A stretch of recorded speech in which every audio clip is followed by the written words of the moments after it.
Cəmşidim ata nurum, siz mənim varlığımsınız. Ürəyimin ən gözəl, ən şirin arzularısınız. Sizinle gülen üzüm, sizinle şen olur dünya. Siz yanımda olanda tamamlanır benim dünyam. Bir ata üçün dünyada bundan güzel ne olar? İki oğul sevgisi düşüp benim sağ soluma. Cemşit sen kalbimde bir ayrı sevgili bir ümit. Ata nur sen gülüşüm sen gönlüme düşen ümit.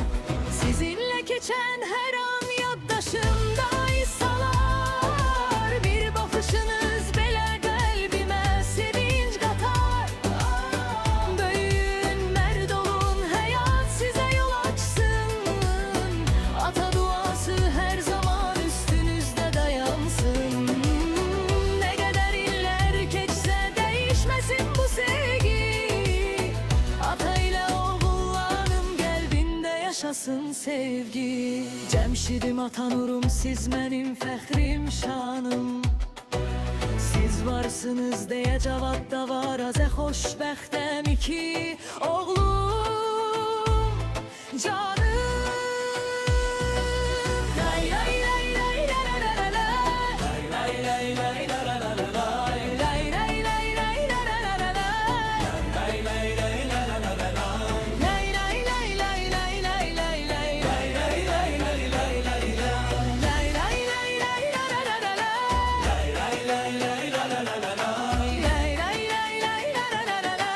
Lay lay lay lay la la la la. Lay lay lay lay lay lay lay lay. Lay lay lay lay lay lay lay. Cemşit senler gömde bir ayrı sevgi bir ümit. Ata nur sen gülüşüm sen gönlüme düşen ümit.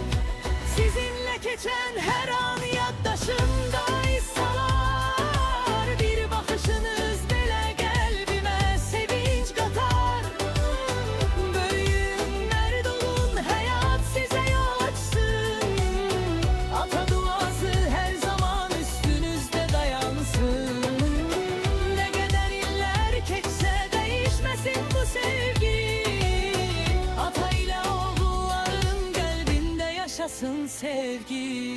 Cemşidim ata nurum, siz benim fəxrim şanım.